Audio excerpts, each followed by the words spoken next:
ఎప్పుడు ఆర్గనైజ్ చేశామని చెప్పి.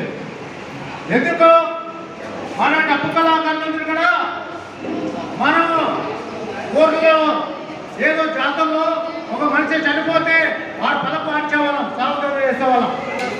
అటువంటి వాళ్ళందరినీ ఈరోజు ఈ కాళహస్తి పురవీధుల్లో అందరికీ పరిచయం చేశాం. ఇది రాష్ట్రం మొత్తంగా ఇది తెలుస్తుంది. ఈ డబ్బు కళాకారులందరూ కూడా ఏది డిమాండ్ చేస్తున్నారు, వాళ్ళ న్యాయమైన కోరిక కాదా అని చెప్పి ప్రభుత్వానికి కూడా తెలుస్తుంది.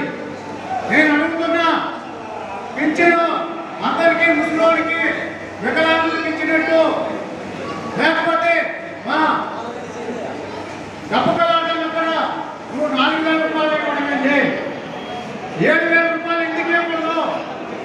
ఈరోజు ఎక్కడ సామైనా బ్యాండ్ సెట్ మీద కొత్త కొత్త రకాల బ్యాండ్ సెట్లు వస్తున్నాయి. మన పని లేకుండా పోతుంది. పల్లెల్లో రెడ్డి శాసిస్తున్నాడు, ఆ నాయుడు రెడ్డి ఎడొచ్చి మార్చు అని చెప్పి వాడు ఇచ్చిన డబ్బులు తీసుకునే పరిస్థితి. అదే టౌన్లో కొంతమంది ఉన్నారు. మా ఏలుగుట్లో అక్కడ ఏదైనా మార్చేదని పోతే కొంతమంది బెదిరిస్తారు, తను బాగేయాలా లేకపోతే డబ్బులు ఏమో అని చెప్పి మాట్లాడుతుంటారు.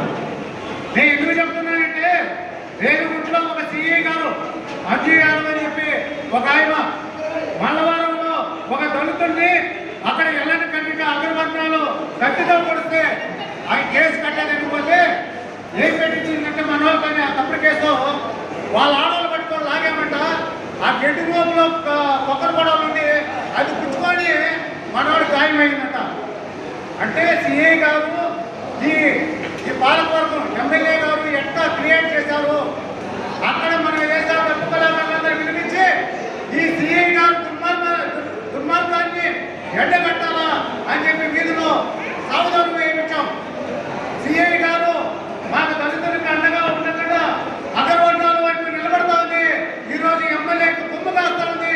అందుకోసం ఆయన ఉద్యోగాన్ని ఓడగలకాలా, మాకు ఈ సిఐ గారు వద్దు అని చెప్పి వీధిలో దండాలేస్తే నోరు మూసుకొని మన వాళ్ళందరూ కూడా తప్పుడు కేసులన్నీ ఎత్తేసి అగ్రవర్ణాలను లోపల పెట్టింది.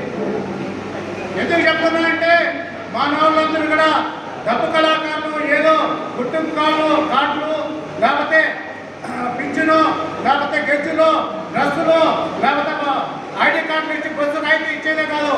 మన దళితుడికి ఎక్కడైనా అన్యాయం జరిగితే మన డబ్బులతో సాగుదారు వేస్తామని చెప్పి మనం వీధుల్లో, అదేవిధంగా ఎక్కడెక్కడ మండలంలో అధికారులు తెలిసే విధంగా చేయాలి. అప్పుడు భయపడతాడు.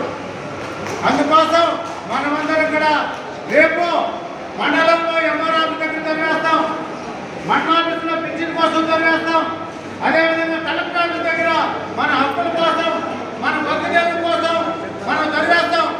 ఆఖరికి సీఎం ముఖ్యమంత్రి ఇంటి దగ్గర కూడా సాగుదారు వేసి మన సత్తా ఏంటో చూపించేదానికి మనమందరం సిద్ధంగా ఉండాలని చెప్పి మీకందరికీ డబ్బు కళాకారుల సంఘం మీకు అండగా ఉంటుంది.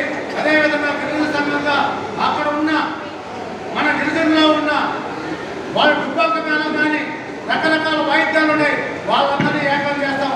అందరం కలిసి డబ్బు కళలంటే ఒక కులము ఒక మతము విభజించి పాలించి బీజేపీ సంబంధించిన పార్టీలు కాదు. మనమందరం కళాకారులంటే అంటే అందరూ ఒకటే, అందరూ పోరాడి మన హక్కుల కోసం సాధించుకుందామని చెప్పి ఈ సందర్భంగా గిరిజన సంఘం తరఫున ప్రత్యేకంగా ధన్యవాదాలు తెలియజేస్తూ